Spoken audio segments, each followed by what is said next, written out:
Au sommaire de cette édition, le chef de l'État Faure Eswazimna Nyasingbé a coupé un ruban inaugural ce vendredi, ouvrant ainsi les portes du complexe scientifique de Tokoin, un véritable centre d'excellence, œuvre du gouvernement de Pékin pour permettre à la recherche de s'affirmer comme la source nourricière de la formation. C'est parti pour la 5e mandature du Conseil supérieur de la magistrature au Togo. Les 9 membres de l'institution ont officiellement été investis pour œuvrer pour une justice rigoureuse au Togo. Et puis les députés togolais prennent connaissance des conditions et critères de bénéfice du Millennium Challenge Attente, un programme américain d'aide au développement des pays en lutte contre la pauvreté. C'était les titres de cette édition. Bonsoir à toutes et à tous. Une nouvelle infrastructure éducative loge depuis ce vendredi dans l'enceinte du lycée de Tokoin. Il s'agit du complexe scientifique de Tokoin qui a ouvert officiellement ses portes après son inauguration par le chef de l'État Faure Eswazimna Nyasingbé. C'était ce matin. Je vous propose d'abord de suivre l'arrivée du président de la République sur le site du nouveau complexe scientifique de Tokoin. Le chef de l'État qui a été ovationné aussi bien par les autorités politiques, administratives et économique, mais également par les élèves. Regardez.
Après donc cet accueil chaleureux et quelques discours de circonstance, le chef de l'État a donc coupé le ruban inaugural du complexe scientifique de Tokoin en présence entre autres de l'ambassadeur de Chine au Togo, dont le pays a financé les travaux de cette infrastructure de haute qualité à hauteur de plus de 6 milliards de francs CFA.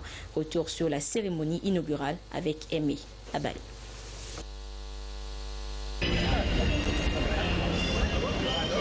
Cadeau de fin d'année pour la jeunesse togolaise. Le joyeux que voici, c'est le nouveau lycée scientifique de Lomé.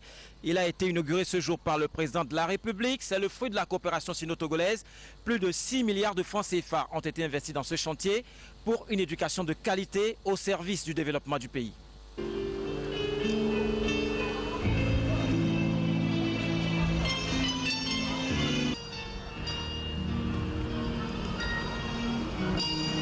La construction de cette école répond à un certain nombre d'impératifs. D'abord, l'éducation est une priorité pour le chef de l'État, réitérée dans la déclaration de politique générale du chef du gouvernement. Ensuite, la formation spécialisée est une exigence de l'heure, avec un marché du travail de plus en plus exigeant. Alors il fallait préparer très tôt à la base des jeunes capables d'assumer les défis qui s'imposent aujourd'hui dans un monde en perpétuelle mutation.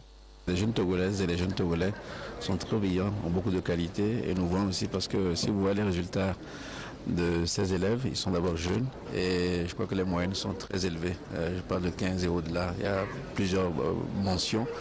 Donc ça veut dire que les talents nous avons dans notre pays et que si nous créons les conditions idoines, c'est cher, c'est qu'on fait coûte 6 milliards, mais quand même c'est un investissement qui n'est jamais perdu. Parce que le Togo de demain et ceux qui feront le Togo de demain, ceux qui compteront demain dans le Togo, je crois que beaucoup se trouvent dans ce lycée-là. Et mon regret et ma douleur, c'est qu'il y a beaucoup d'autres qui sont dans nos préfectures, dans nos villages, dans nos cantons, qui n'ont pas accès à ces conditions d'apprentissage et d'études. C'est pour ça qu'après le lycée scientifique de Kara que nous sommes en train de construire, nous allons étendre de façon à ce qu'au moins nous ayons un lycée scientifique dans chaque région du Togo. Ce que nous voulons, c'est que demain, nous retrouvions des conditions beaucoup plus favorables. Et j'ai bon espoir que la jeunesse togolaise ne nous décevra pas. Merci.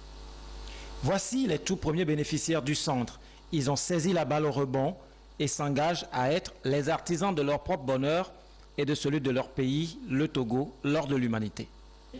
Seul artisan de ton bonheur ainsi que de ton avenir. Brisons partout les chaînes de la traîtrise et nous te jurons toujours fidélité et aimer, servir, se dépasser, faire encore de toi sans nous lasser. Togo chéri, lors de l'humanité. Ce joyau mis à notre disposition accroît nos chances de préparer plus sereinement notre avenir par l'accroissement de nos compétences afin de contribuer au développement de notre pays, le Togo, pour en faire un pays émergent. Monsieur le Président de la République, nous vous rassurons que nous allons mieux apprendre, faire un bon usage de ce complexe scientifique et le préserver de toute dégradation, le conservant ainsi pour les générations futures. Merci et encore merci pour tout ce que vous faites pour la jeunesse togolaise. La Chine partage la vision qu'a le Togo de promouvoir davantage les études scientifiques afin d'en faire le socle de tout développement. Et au-delà du jumelage préconisé entre le lycée de Tokoin et le plus grand lycée de Beijing, ce complexe illustre une fois encore la volonté de rapprochement clairement manifestée par les dirigeants des deux peuples. Sur le chantier qui a duré 2 ans, techniciens et ouvriers des deux pays ont travaillé en étroite collaboration dans un esprit de solidarité, de transfert de compétences et de technologie. Aujourd'hui, toutes les belles images de cet ouvrage prouvent une fois de plus la grande vision de son Excellence, Monsieur le Président de la République et du gouvernement togolais et leur importante considération accordée aux jeunes, à l'éducation et sciences pour assurer un bel avenir du Togo.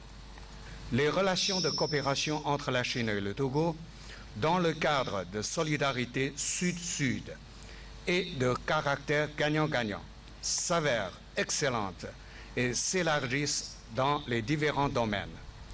La réalisation du complexe du lycée de Tokoan montre une fois de plus la volonté des deux parties d'insuffler une nouvelle dynamique à la coopération sino-togolaise dans le bien-être de nos deux peuples et surtout de nos futures générations.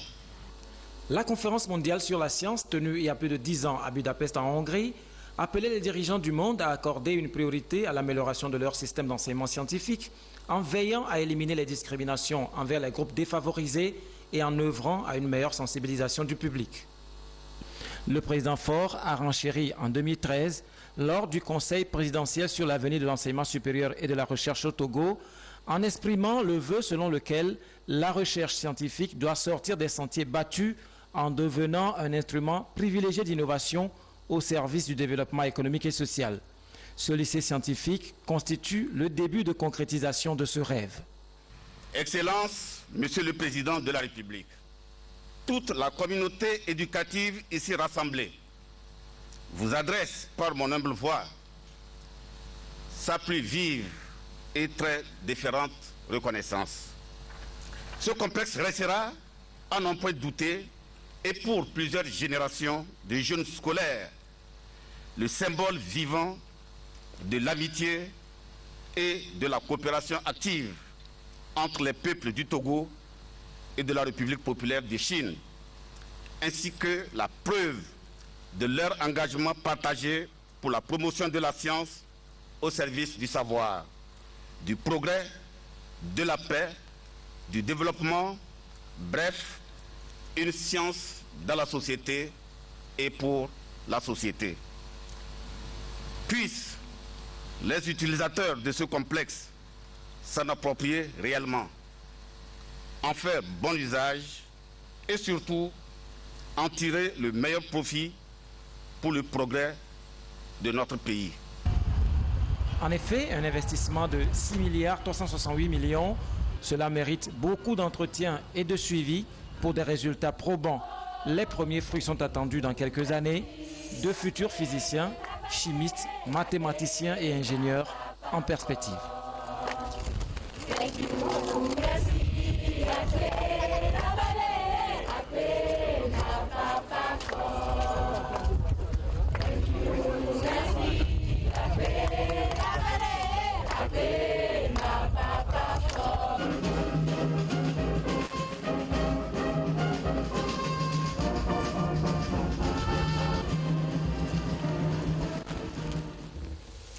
Et ce joyau inauguré ce vendredi donc est un véritable complexe de valorisation de la science au Togo. Sa gestion sera confiée à une équipe technique.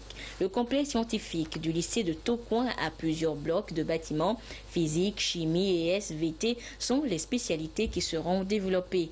Les élèves du complexe ont eu les meilleures notes en sciences physiques et mathématiques en classe et plus de 14 de moyenne au BEPC. Comment se présente ce complexe et son fonctionnement? Les détails avec Edem Sousouba. Blocs au total composent le complexe scientifique du lycée de Tokoin. Ici, par exemple, c'est le grand amphithéâtre de 300 places assises situé dans le bloc 5. Les blocs de bâtiments de ce complexe sont répartis en deux grandes composantes. La première, les blocs pédagogiques et administratifs bien équipés. 47 salles, dont 25 pour les laboratoires, 18 pour les bureaux et 2 amphithéâtres. Un bâtiment à 2 niveaux pour la bibliothèque et une cantine. La seconde composante est un complexe sportif premier du genre au Togo avec un stade de 1400 places et des salles de gymnastique. Cette beauté architecturale de la Chine qui va contribuer à valoriser la science est sécurisée par une clôture semi-métallique.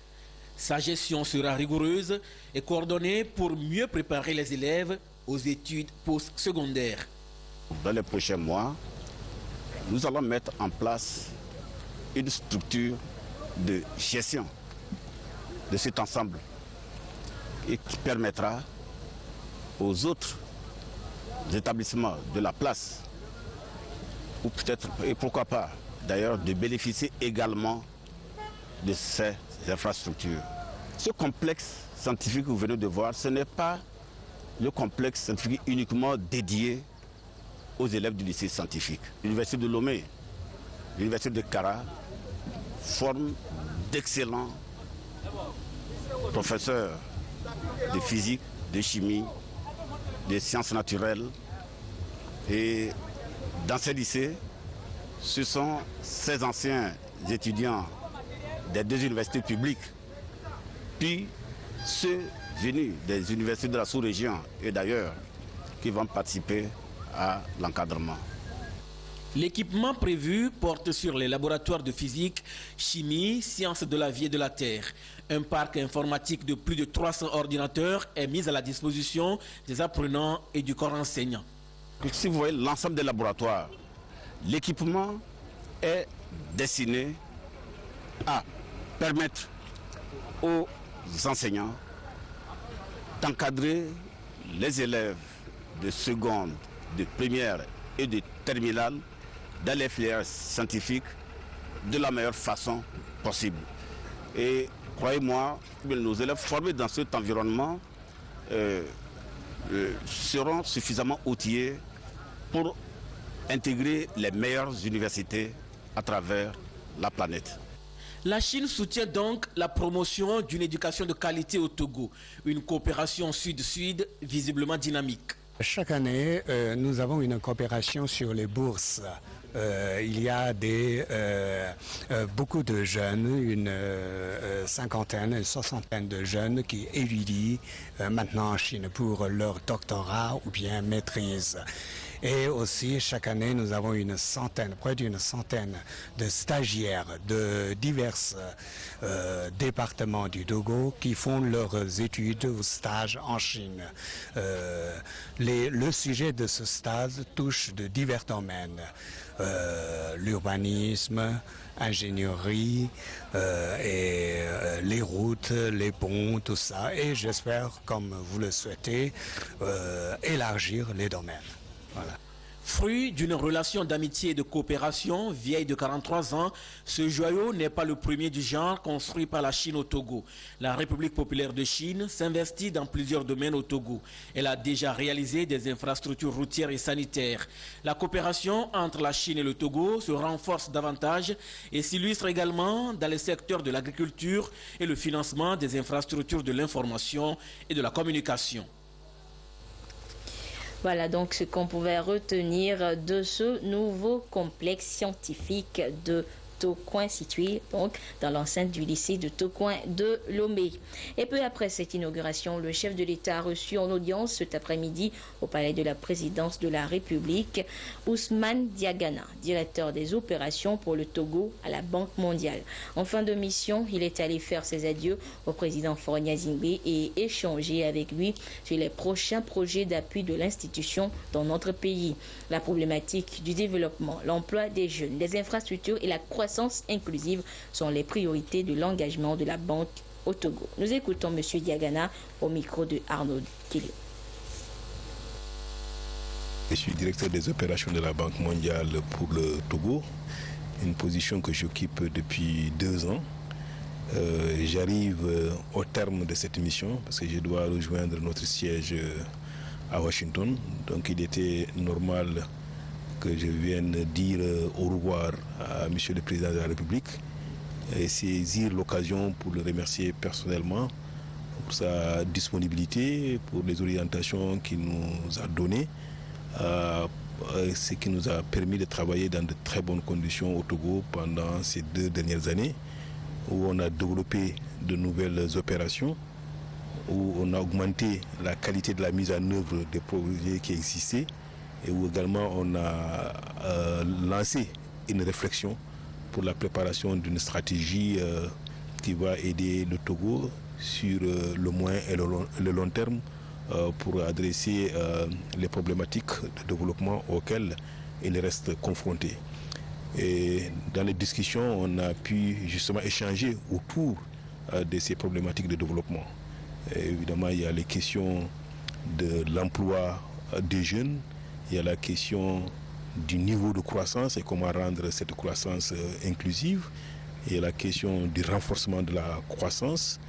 Et puis, il y a la question du développement des infrastructures. Et de façon globale, il y a la prise en charge de la demande sociale au niveau d'un pays, surtout un pays où le pourcentage des jeunes est important. Donc voilà les domaines clés autour desquels on a eu à échanger. Et ce vendredi également, le chef de l'État a adressé un message de compassion à son homologue français François Hollande. Dans son message, le président de la République, Faure Gnassingbé, a dit avoir appris avec profonde tristesse et grande émotion la nouvelle de l'accident de la route qui s'est produit ce jour donc du côté de Puy-Séguin dans le département de Gironde coûtant la vie à une quarantaine de personnes. Et face à cette situation dramatique qui endeuille la France, le président de la République a tenu à adresser à son homologue français ses sincères condoléances au nom du peuple et du gouvernement togolais ainsi qu'en son nom personnel, tout en le priant également d'exprimer ses sentiments de compassion et de sympathie attristés aux familles et aux proches des victimes. Et ce sont 43 personnes qui ont donc trouvé la mort ce vendredi dans cette collision entre un autocar et un camion. Le drame serait survenu dans un virage dangereux sans visibilité au milieu des arbres. Le triste scénario dans le reportage qui suit. Le départ était fixé vers 7 h dans le village de Petit Palais. Les passagers embarquent dans ce bus, un modèle de la marque Mercedes datant de moins de 5 ans. Le véhicule débute son trajet dans cette zone rurale. La route serpente entre les vignobles et les parcelles de forêt. Jusqu'à ce virage très serré sur la départementale 17, là où s'est joué le drame. Le car circule alors sur une chaussée sinueuse, bordée d'arbres, légèrement en descente.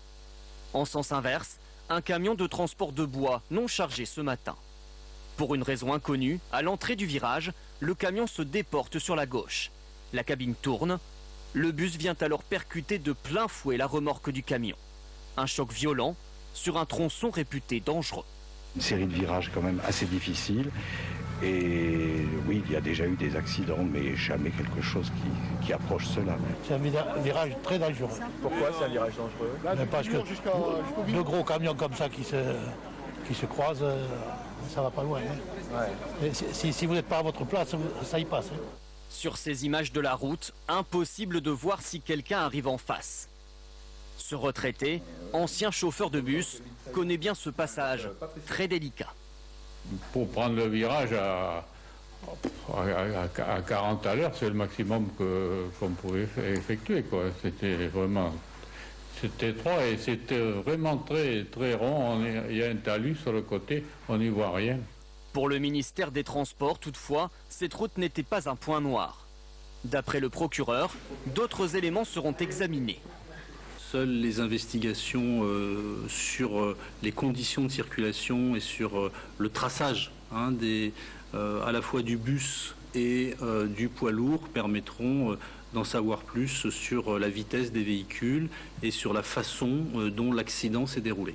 Juste après le choc, selon certains témoignages, le chauffeur du bus, légèrement blessé, ouvre les portes du véhicule. 8 passagers parviennent à sortir, certains grièvement blessés.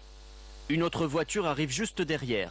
Son conducteur vient lui aussi aider plusieurs passagers. Les autres sont pris au piège à l'intérieur du bus. L'alerte est donnée par des riverains. Très vite, dès 8 h, un important dispositif de secours est déployé sur place. Retour chez nous de l'aide financière gratuite pour appuyer les pays en développement dans leurs efforts de lutte contre la pauvreté. C'est une démarche des États-Unis d'Amérique à travers leur programme dénommé Millennium Challenge Account. Et pour avoir accès, un certain nombre d'indicateurs ou des critères fondamentaux doivent être respectés. Et depuis ce matin, les députés à l'Assemblée nationale, au devant desquels le président Dama Dramani, sont à l'école de ce programme. L'essentiel de la formation avec le compte-rendu de Komu Poyode. Une opportunité de plus pour les pays en développement d'accroître leur efficacité dans leurs efforts de réduction, voire d'élimination de la pauvreté. Les États-Unis d'Amérique mettent à leur disposition un fonds d'aide à travers le programme Millennium Challenge Account, programme qui permet aux bénéficiaires d'accélérer leur croissance économique. Et pour être éligible, un certain nombre d'indicateurs de performance sont à respecter, notamment la gouvernance, l'investissement dans le capital humain et l'encouragement de la liberté économique. Cette démarche américaine fait l'objet d'échanges avec les députés à l'Assemblée nationale, histoire d'inviter ces élus du peuple à œuvrer pour l'éligibilité du Togo à ce programme. Le processus d'éligibilité demande beaucoup de réformes et la plupart de ces réformes sont accompagnées par des lois que le pays doit prendre. Ce matin, nous avons, à travers cet atelier, permis aux députés de comprendre l'ampleur des réformes à faire. D'abord de comprendre le processus, ensuite de comprendre quels sont les points sur lesquels le Togo a des efforts à faire, et troisièmement de comprendre maintenant quelles sont les réformes, les lois et les réformes que le gouvernement a initiées et qui sont au niveau du Parlement pour que le Parlement puisse accélérer le processus d'étude de ces lois-là. Nous avons fait un bilan de ce qui a été fait pendant les 2 dernières années en termes de réformes initiées par le gouvernement et nous avons fait le point des lois que nous attendons de l'Assemblée, celles qui sont déjà votées et celles pour lesquelles le gouvernement attend que le Parlement prenne ces lois pour que nous puissions envoyer ces informations aux Américains pour qu'ils les intègrent dans la carte de score pour améliorer le score du Togo. Le Togo pourra ainsi réaliser les objectifs de développement durable auxquels il a souscrit. C'est pourquoi le président de l'Assemblée nationale, Dama Dramani, a exhorté les députés à s'investir davantage pour l'atteinte des objectifs fixés. Cet atelier marque une étape importante dans le processus engagé par notre pays pour la mobilisation adéquate des ressources, pour l'éradication de la pauvreté et l'amélioration des conditions de vie de nos populations. En effet, le gouvernement s'est engagé depuis 2006 dans une nouvelle dynamique de réforme pour la relance de la croissance et la reconstruction du pays. En outre, les efforts consentis pour la mise en œuvre des stratégies de développement et de réduction de la pauvreté ont permis à notre pays d'atteindre le point d'achèvement de l'initiative en faveur des pays pauvres très endettés et de bénéficier d'une aide substantielle lui permettant de financer son développement. C'est dans ce souci de mobiliser davantage de ressources pour relever les 10 défis que, sous l'impulsion du président de la République, le gouvernement s'est engagé à œuvrer à l'éligibilité du Togo au Millennium Challenge Account. Il convient de rappeler que selon le rapport 2015 de l'administration du MCC, le Togo a réalisé un certain nombre d'indicateurs qui le placent en bonne position. Ce qui veut dire qu'avec un peu d'effort, nous pouvons y arriver. L'éligibilité de notre pays sera l'aboutissement d'un engagement politique au plus haut niveau de l'État, car le président de la République en fait une de ses priorités. Conçu par le Congrès américain en janvier 2004, ce programme est prévu pour réduire la pauvreté à travers la croissance économique durable des pays en développement. Et les honorables députés seront de retour à l'hémicycle le mardi 27 octobre 2015 à partir de 9h, et ceci pour la 4e séance plénière de la 2e session ordinaire de l'année. Et c'est une note du président du Parlement.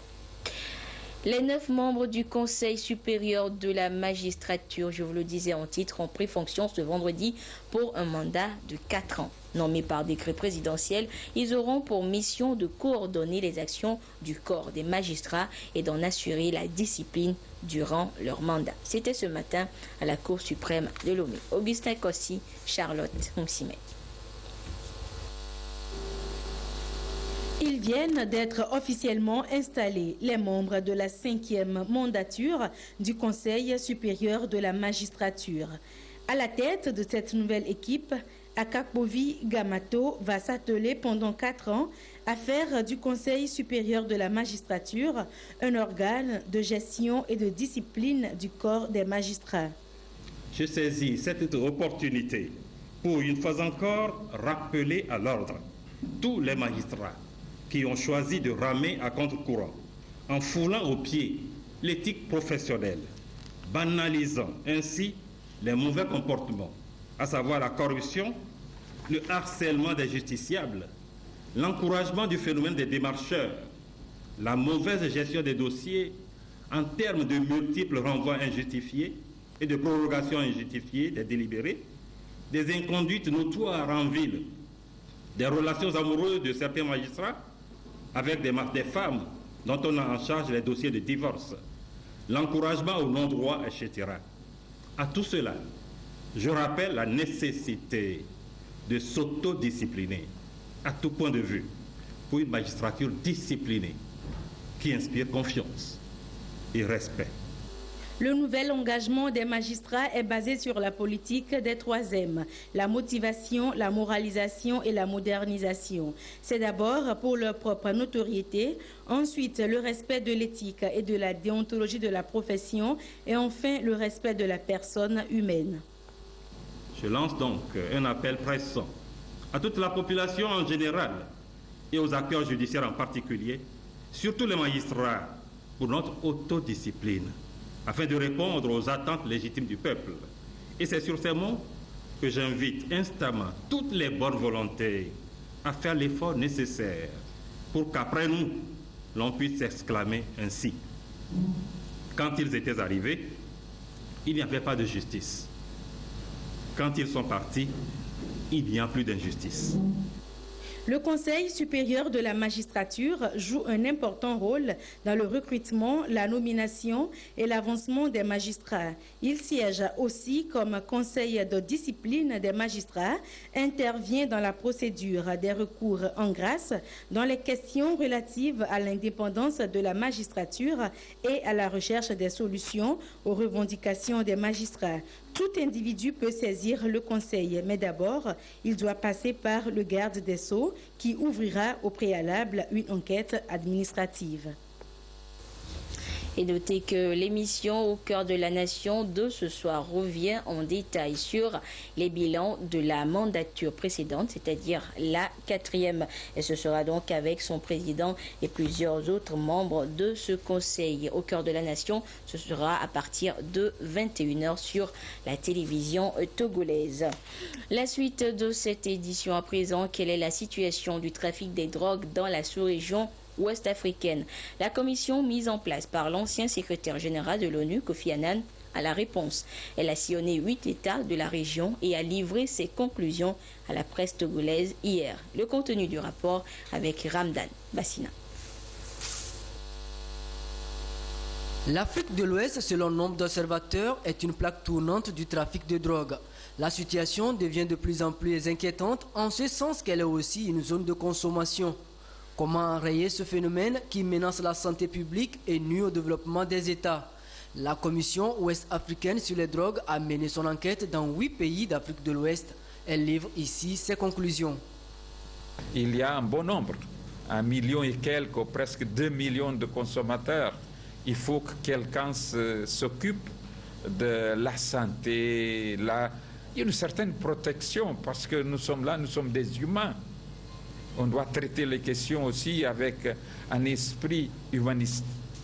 Donc, c'est là, mais comment tout le monde veut, bon, la réussite, c'est possible ou pas?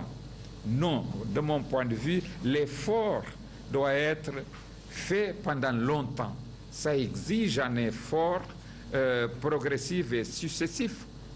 C'est l'effort qu'on doit faire pour la réussite, parce que c'est une question complexe. De ce rapport, il ressort que la consommation de drogue doit être considérée comme un problème de santé publique et la lutte contre la corruption une affaire de tous. La Commission recommande en outre de réformer et d'harmoniser les législations sur les drogues, renforcer les dispositifs d'application de la loi à des fins de dissuasion. La mission de cette commission est financée par l'USAID et son secrétariat est assuré par la fondation Kofi Annan. Autres fléaux contre lesquels vont en guerre les différents États du continent sont les flux financiers illicites. Depuis plusieurs jours, les experts de 38 États étaient à Lomé pour élaborer la démarche adéquate permettant au Trésor public africain de disposer de ressources suffisantes pour financer les projets de développement. Les précisions avec Prudence Zinsou. Les 38 États membres de la TAF, Forum sur l'administration fiscale africaine, ont pris d'importantes mesures à Lomé pour limiter les flux financiers illicites sur le continent africain. Le phénomène occasionne d'énormes pertes fiscales à l'Afrique et fragilise les économies des pays membres, d'où la mutualisation des meilleures pratiques pour le combattre. Il s'agissait beaucoup plus de s'aider mutuellement pour pouvoir comprendre la question de la même manière. Et je dirais ici que ce ne sont pas des décisions qu'il fallait prendre, mais si je peux dire en termes de décision, c'est que chacun part maintenant décider pour son administration fiscale et essayer de voir qu'est-ce qu'on doit faire dans un premier temps. D'abord individuellement, mais ce qu'on doit faire ensemble, collectivement, c'est que ce sera encore un travail à mener afin d'arriver à trouver des solutions à ce problème-là.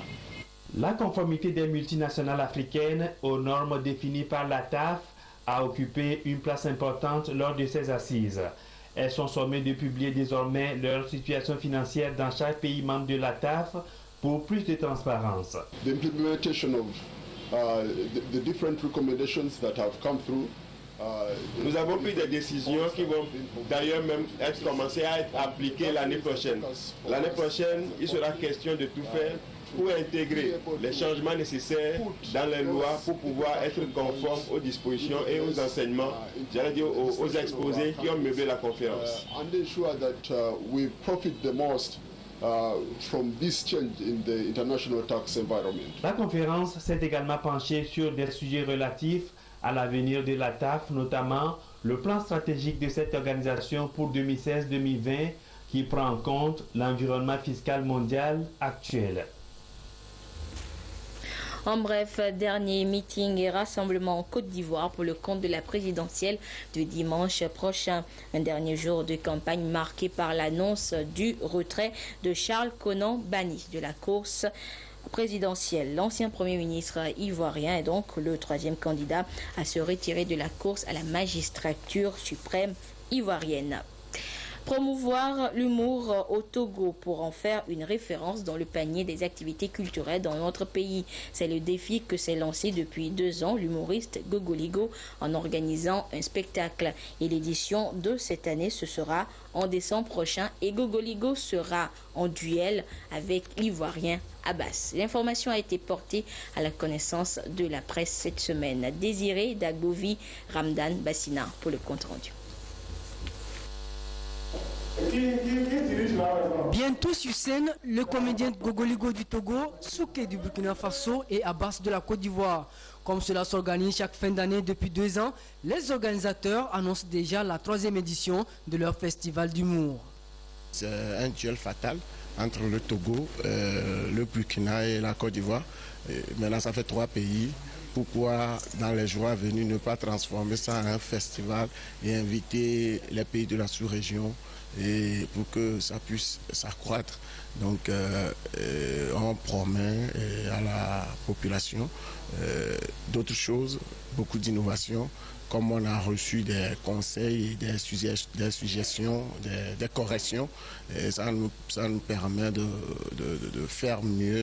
Après le premier spectacle avec Pidji Adjaro en 2013, le deuxième avec Deux Côtés en 2014, cette 3e édition prend en compte la participation des humoristes nationaux. Et cette année, je vois qu'il a mis l'accent un peu plus sur le Togo face à d'autres pays. Donc, c'est dignement représenter le Togo. C'est pour ça que j'accepte de participer valablement et soutenir quelqu'un aussi qui est en train de porter le flambeau de l'humour. Vous savez, dans tous les domaines, c'est au bout de l'ancienne corde qu'on tisse la nouvelle. Donc, quand il y a un aîné, il faut le pousser en avant. Et dès qu'on le pousse, nous aussi, on suit. Docteur Pidji Luc Russell Adjaro, le groupe Mentolato, Hervé Abawe, Follow et tous les autres promettent du fou rire au public. Rendez-vous au Palais des Congrès de Lomé le 25 décembre et à Kbalimé le lendemain. La direction générale de la compagnie énergie électrique du Togo, CET, informe son aimable clientèle que son fournisseur, la communauté électrique du Bénin, CEB, a programmé du 26 octobre au 8 novembre 2015 des travaux de remplacement de certains équipements en vue de renforcer la capacité de son installation électrique dans la ville d'Atakpami.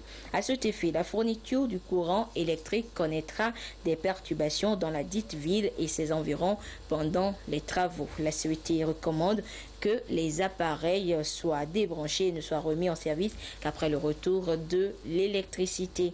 La direction générale de la CET présente d'ores et déjà ses excuses aux clients des zones concernées et les remercie pour leur compréhension. Et c'est sur ce communiqué que se referme cette édition quelque peu longue. Actualité oblige. Merci à vous qui l'avez suivi où que vous soyez grâce à la télévision togolaise. Au revoir.